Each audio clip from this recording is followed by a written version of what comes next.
بات کو ہم اکثر کہتے رہتے ہیں ان خیالات کے ساتھ چلنا شروع کریں جس میں بنیادی جو ٹارگٹ ہے آپ کا بھی اور آپ کے گھر والوں کا بھی اور ہمارا بھی، وہ ٹارگٹ ایکچولی یہ ہے کہ جس چیز سے ہمیں پیار ہے اس چیز سے نفرت کرنی ہے، جس چیز سے نفرت ہے اس چیز سے پیار کرنا ہے. یعنی آپ نے یہ مشکل کام کرنا ہے، فیملیز نے بھی یہی کرنا ہوتا ہے، ہم نے بھی یہی کرنا ہے.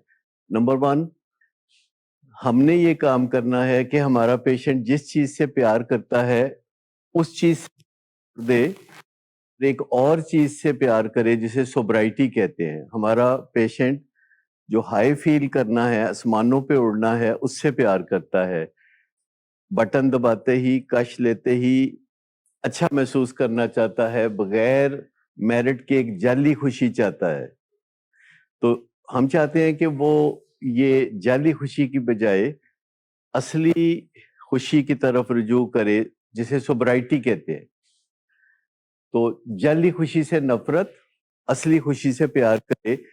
یعنی جسے ہم کہتے ہیں love what you hate and hate what you love. یہ ٹاسک ہے. اگر ہم سے کوئی پوچھے کہ آپ کا کام کیا ہے تو ہم کہتے ہیں ہمارا کام یہ ہے کہ ہمارے کلائنٹس جس چیز سے محبت کرتے ہیں اس چیز سے محبت چھوڑ دیں اور اس کے اپوزٹ چیز سے محبت کریں. اگر پیرنٹس کا ٹاسک پوچھا جائے تو وہ بھی کیا ہے کہ ان کے فیملی ممبر جس چیز سے محبت کرتے ہیں اس سے اپوزٹ چیز سے محبت کرنا شروع کر دیں اور جس چیز سے محبت کرتے ہیں اس سے نفرت کرنے لگے. پیرنٹس کا بھی یہی ٹاسک ہے.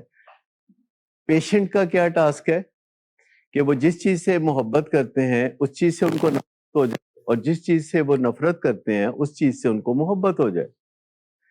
تو تینوں پارٹیاں جو انوالوڈ ہیں جنہیں سٹیک ہولڈرز کہا جاتا ہے، جیسے یہ سٹیک ہولڈر سیشن ہے، تو تینوں پارٹیاں ایک ہی ٹارگٹ کے لیے کام کر رہی ہوتی ہے، جس کا مطلب ہے کہ سب کا جو پرپز ہے وہ میوچول ہے، سب کا ٹارگٹ ہدف ایک ہی ہے. ایک بڑی سہولت ہے کہ کسی پارٹیز کے درمیان ان کا مقصد ایک ہو، ان کا ہدف ایک ہو، ان کا ٹارگٹ ایک ہو، انہوں نے ایک ہی منظر پہ پہنچنا ہو. تو یہ بہت ایک خوش نصیبی کی بات ہے کہ اس میں اختلاف نہیں ہے. تو اس چیز کو اگر ذہن میں رکھیں تو دوسری چیز جو چاہیے وہ ہے میوچول رسپیکٹ. آپ کو پتا ہے میوچول رسپیکٹ نام کی کوئی چیز نہیں پائی جاتی. جن گھروں میں نشے کی بیماری آ جاتی ہے وہاں تصادم ہوتا ہے، وہاں جھگڑا ہوتا ہے، وہاں ایک دوسرے کو گھوریاں ڈالی جاتی ہیں، الٹیمیٹم دیے جاتے ہیں، ان کی سکیننگ کی جاتی ہے. جب وہ گھر آتے ہیں ان کے ساتھ تلخی برتی جاتی ہے کیونکہ وہ وعدے توڑتے ہیں، کیونکہ وہ تکلیفیں پہنچاتے ہیں، کیونکہ بظاہر وہ خود غرضی جیسے کام کرتے ہیں، وہ بدنامی والے کام کرتے ہیں، وہ والدین کے لیے تکلیف دہ ماحول پیدا کر دیتے ہیں، وہ والدین کو مجبور کر دیتے ہیں کہ وہ لوگوں کی منتیں کر کے اپنے بچے کو بچائے.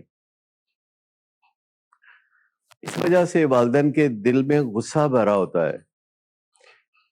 تو جب پیشنٹ کے ساتھ وہ زندگی گزارتے ہیں تو وہ دن رات کہانیاں بناتے ہیں، کیونکہ وہ پوچھ نہیں سکتے، مریض کو براہ راست جو بات پوچھ نہیں سکتے، تو پھر والدین کہانیاں بناتے ہیں، فیملی والے کہانیاں بناتے ہیں، کیونکہ بات چیت کا ماحول نہیں رہتا، بات چیت ختم ہو چکی ہوتی ہے اور ایک دوسرے کو اوائڈ کرنے کا ماحول ہوتا ہے. تو پھر ایسی صورت میں وہ اندازے لگاتے ہیں اور ڈاٹس کو کنیکٹ کرتے ہیں. آدھی بات پتا ہے، آدھی بات اندازہ لگا لی، اس سے آگے کی بات پتا ہے، اس سے آگے کی بات کا اندازہ لگا لیا. اور جب وہ کہانیاں بناتے ہیں تو ان کہانیوں سے محبت نہیں نکلتی، لیکن آپ نے میوچول پرپز ڈسکور کر لیا کہ مریض کا، گھر والوں کا اور علاج کرنے والوں کا ہدف ایک ہے، مقصد ایک ہے، ٹارگٹ ایک ہے. اس کو میوچول پرپز کہتے ہیں اور یہ بہت بڑی بات ہے.